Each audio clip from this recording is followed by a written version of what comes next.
Welcome back. I'm Stephanie Ruhle. During his appearance on Fox and Friends this morning, President Trump's lawyer, Rudy Giuliani, attempted to draw a comparison between special counsel Robert Mueller's investigation and the FBI inquiry into Hillary Clinton's emails during the 2016 election. And if you do it for Clinton, I'm sorry, maybe they like to give us all the things that Clinton got, like the memo written before the interview, like no under oath, right? Like Comey making up his mind before he ever interviewed her, and your lawyers in the room, all of whom were witnesses, sitting there making signals at you. With me now, Hugh Hewitt, MSNBC political analyst and host of the Hugh Hewitt radio show, and my panel, Mike Pesca, Matt Welsh. Hugh, are the two investigations comparable?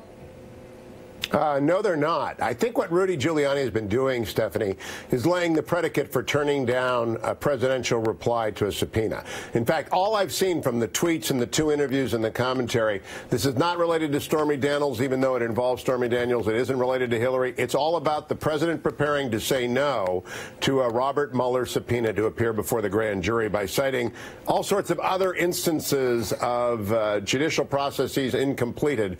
And so I think that's what's going on here this morning. Well, in doing so, he's offering Robert Mueller and others a treasure trove of new leads as he somewhat goes off the rails. I'm not sure it's off the rails. I think he's very on the rails for their strategy, but he's giving them a lot of leads. He's giving them a lot of leads that are outside of the Mueller investigation writ for what he ought to be investigating. I think it comes down to this, Stephanie, and I'm fascinated by all the conversation I've been listening.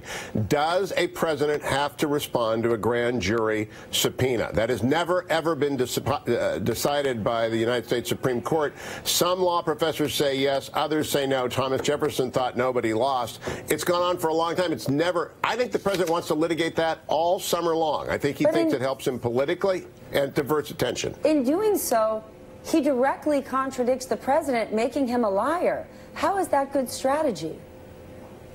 Because he wants to delay any kind of proceeding against him from the Russia investigation. He can't fire Mueller. That would be terrible. He can't fire Rosenstein. That would be terrible. He might fire Sessions and put in under the Vacancy Act someone like HHS Secretary Azar. All he does is cloud it up and keep moving forward on things like North Korea, on the Iran deal, winning in the polls, even as this becomes more marginal, more an area for cable fest talk, but not of great concern to voters. Put this in perspective. If the strategy is, let's make moves to show the people that the president is a liar, because the president being a liar is better than digging deep into the Russia investigation. How does that sit with you?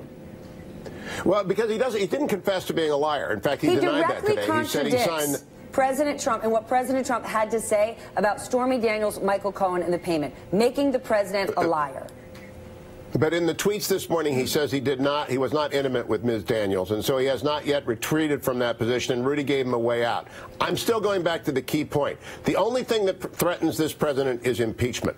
What would advance impeachment would be a grand jury subpoena to which he responded. So I view this whole strategy as actually thought out in Emmett Flood's appearance on the scene as the decision to litigate whether or not the president ever has to answer a single Mueller question. And I heard Rudy say maybe written inquiries and no written inquiries and maybe 2 to 3 hours and maybe not, and then he brought up Hillary. I think it's all about that grand jury subpoena, Stephanie.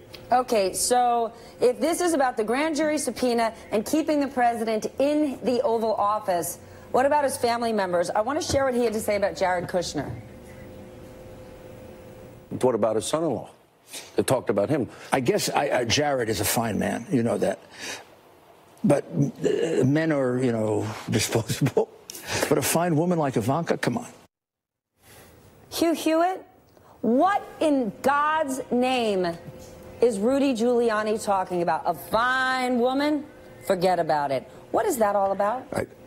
I have no idea how to interpret that, except I do not expect he expected that question. He went in expecting to talk about Stormy Daniels, Michael Cohen, and the president, wasn't prepared for the Jared question and did not have an answer for it and came up with an incoherent response. The answer is, I think the answer is, Jared is on Jared's own. And if Robert Mueller comes for Jared, he's going to be on his own because Mueller But thus far, we've seen no indication that there's any kind of evidence of collusion between Jared and the Russia meddling in our election. And I go back to the original writ of the special counsel. He is to look into the collusion charge. And if he cannot find the collusion charge, he's outside of his writ and he can refer it to the Southern District of New York. And I go back to Rudy Giuliani's implication that you can't simply go to the first daughter a la the Princess Ivanka Trump. And we need to remind our audience she is more than the daughter of the president. She is a senior advisor to the president of the United States. She is a partner in the Trump family business, intimately involved in real estate transactions in Panama, in the Trump Soho Hotel, and also in Turkey. This is not just the first daughter of fine woman. Gentlemen, you want to weigh in?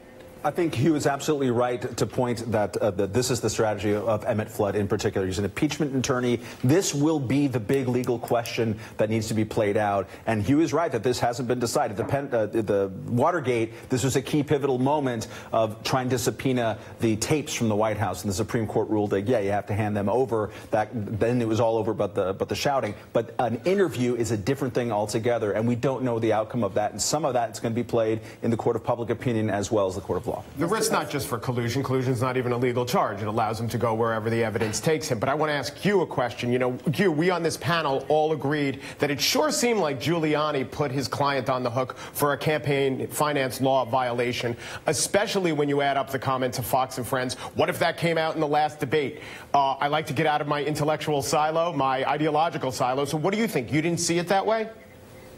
No, I did. I thought he might be giving up, a small charge on campaign finance reform, FEC sort of thing, which is not an impeachable offense in the eyes of most Americans, in exchange for a way out of going before the grand jury on collusion. Gentlemen, I believe, and Stephanie, I believe this is all about how do you bring the Mueller investigation to an end without firing Mueller, without firing Rosenstein, because those are impeachable offenses. You give up an FEC violation. At worst, if you even can if Mueller can even go there under his writ, and I don't think he can, but at worst, you give up a little bit of terrain for defensible lines. It's all about defensible lines. So you think this is a winning strategy? I didn't say that. It's going to be a political strategy that will be played out over the summer. And if the Supreme Court were to rule that first of all, if Mr. Mueller goes to Mr. Rosenstein gets authority to issue a grand jury subpoena, which he must do under the Justice Department regulations, it will be litigated in the court all summer long against the North Korea-South Korea agreement, against all the other negotiations, maybe the hostages coming home today, against the economy growing. I think it's the 1998 elections in replay. First time is tragedy, second time is farce. Get your copy of Primary Colors out, because this time Betsy Wright is being played by Michael Cohen. I guess I'm just a naive girl from New Jersey. If you didn't do anything, nobody would have to flip on anything. If you didn't do anything, there would be no lesser charge to cop to. Guess I'm just a farmer.